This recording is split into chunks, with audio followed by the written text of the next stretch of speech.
আপনারা কি কেউ বিশ্বাস করেন তারা এই ন্যায় বিচার করতে পারবেন? তারা এই হত্যাকাণ্ডের বিচার করবেন না, কারণ তারা নিজেরাই হত্যাকারী। যারা খুনি তারা আজ আমাদের বলে খুনি, যারা বিশ্বাসঘাতক তারা আমাদের বলে বিশ্বাসঘাতক। ক্ষমতার সর্বোচ্চ কেন্দ্রে চারদিকে তো রাজাকাররা বসে আছে। এখান থেকে আজকের এই সংকটের শুরু।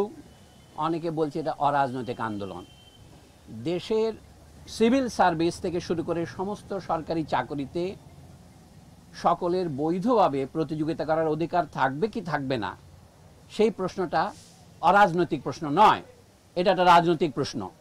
কিন্তু রাজনৈতিক প্রশ্নের রাজনৈতিক সমাধানের দিকে না গিয়ে দেশের সরকার প্রথমে সেইটাকে এক পাশে ঠেলে দিতে চেয়েছে, উপেক্ষা করতে চেয়েছে, পরে যে দমন নীতি অবলম্বন করেছে নিজেদের পেটোয়া বাহিনী দিয়ে, সেটা থেকেই এই হত্যাকাণ্ডের শুরু।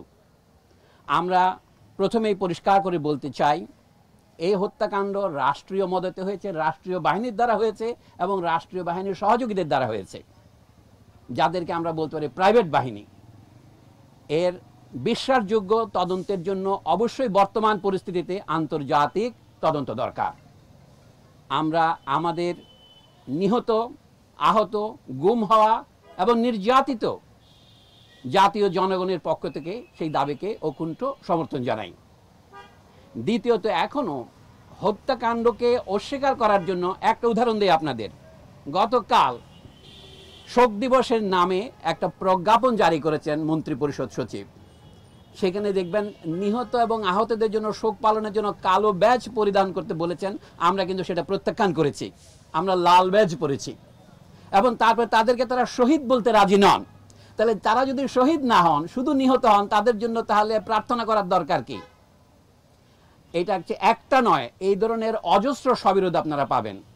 সরকার এখন এই হত্যাকাণ্ডকে জায়েজ করবার জন্য যে অজুহাত ব্যবহার করছেন, যে তারা মেট্রো রেল স্টেশনে হামলা করেছে, সেতু ভবনে হামলা করেছে, অথবা বাংলাদেশ টেলিভিশন ভবনে হরণ করেছে। আমাদের জ্ঞানী বিশ্লেষকরা, যেমন ব্রিগেডিয়ার জেনারেল শাকাওয়াত হোসেন, তার পরিষ্কার করেছেন এইগুলিকে বলা হয় কি পয়েন্ট ইনস্টলেশনস, কেপিআই। এগুলি রক্ষার জন্য সরকার কোনো পূর্ব ব্যবস্থা গ্রহণ করেনি, অথবা করলেও যথাযথ ব্যবস্থা গ্রহণ না করার ফলে এর দায় কে বহন করবে? তাদেরকেই বহন করতে হবে।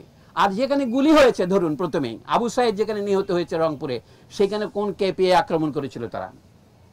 এখনো সরকারের সর্বোচ্চ মহল থেকে বলা হচ্ছে যে আমাদের উন্নয়নের প্রতীকগুলোকে ধ্বংস করার জন্য আমাদের রাজনৈতিক বিরোধীরা এই আন্দোলনে ঢুকে পড়েছে। কথাটা যদি ধরে নেই, যুক্তির খাতিরে সত্য হই, তাহলে বলতে হবে দেশের মানুষ এটাকে সেই মুহূর্তে সমর্থন করলো কেন? ধরুন মিরপুর 10-এ অথবা অন্যান্য যে মেট্রো রেলে আক্রমণ করলো কেন? আমাদের দেশের অথবা যে কোনো ঔপনিবেশিক দেশের ইতিহাসের সাথে যারা পরিচিত, এমনকি ইউরোপের দেশের ইতিহাস যারা পরিচিত, তারা জানেন মানুষ যাকে ক্ষমতার দম্ভের প্রতীক মনে করে সেটাকে হামলা করে। এখন কেউ যদি মেট্রো রেল স্টেশনে হামলা করে থাকে, এটা তারা সেরকম প্রতীকী হামলাই করেছে। এটা বুঝতে হবে, সরকার এটা বুঝতে ব্যর্থ হয়েছে। এটা হচ্ছে প্রতীকী ভাষা। সরকারের লেজিটিমেসির একমাত্র দাবি হচ্ছে, বৈধতার একমাত্র দাবি হচ্ছে আমরা উন্নয়ন করেছি গত 1.5 দশকে। আইয়ুব খান সাহেবের 1 দশক ছিল, এখন শেখ হাসিনার 1.5 দশক হয়েছে। এই উন্নয়নকে মানুষ যে প্রত্যাখ্যান করেছে, এখন জনগণের পক্ষ থেকে ক্রমশ ধ্বনি উঠবে। এই সরকারের ক্ষমতা থাকার অবস্থায় আপনারা কি কেউ বিশ্বাস করেন তারা এই ন্যায় বিচার করতে পারবেন? তারা এই হত্যাকাণ্ডের বিচার করবেন না, কারণ তারা নিজেরাই হত্যাকারী। আপনি হত্যাকারীর কাছে কি করে হত্যাকার চাইবেন? যারা নিজেরা রাজাকার, তারা অপরকে বলে রাজাকার। পৃথিবীতে এর চেয়ে বড় পরিহাস আর কি আছে? মানে যারা খুনি তারা আজ আমাদের বলে খুনি, যারা বিশ্বাসঘাতক তারা আমাদের বলে বিশ্বাসঘাতক। ক্ষমতার সর্বোচ্চ কেন্দ্রে চারদিকে তো রাজাকাররা বসে আছে।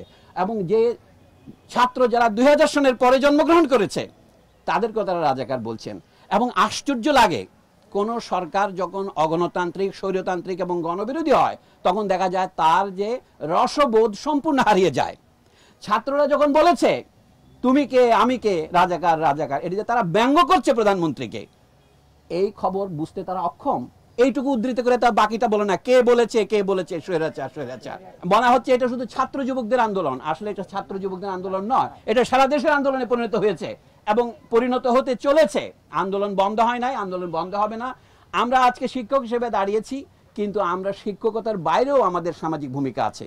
এই সমাবেশ অতি ক্ষুদ্র সমাবেশ এটা, কিন্তু এটা সংহতি সমাবেশ। আমরা বিশাল জনস্রোতের সঙ্গে আছি, কিন্তু আমরা ভেসে যাওয়ার জন্য আসিনি। আমাদের বুদ্ধিজীবী হিসাবে আমাদের আত্মসমালোচনা দরকার, আমাদের এই সমস্যার পুরো পুঙ্খানুপুঙ্খ ব্যাখ্যা করা দরকার। সংকটের উৎপত্তি কোথায় সেটাকে না গিয়ে সরকার এখন বলছে এই দল সেই দলকে নিষিদ্ধ করব, সেটা কিন্তু মূল সমস্যার কোনো হাতই রাখবে না, শুধু সমস্যাকে আরও বাড়াবে, আরও ক্যান্সারের সৃষ্টিপাত করবে। এই জন্য এখন যেটা দরকার, পুরনো কথা ধার করেই বলি, রাজনৈতিক সমাধান। রাজনৈতিক সমাধানের প্রথম পদক্ষেপ হচ্ছে বর্তমান সরকারকে নিঃশর্তভাবে ক্ষমা প্রার্থনা করে পদত্যাগ করতে হবে। এই পদত্যাগ ছাড়া নতুন কোন রকমের ব্যবস্থা আমরা যেতে পারবো না।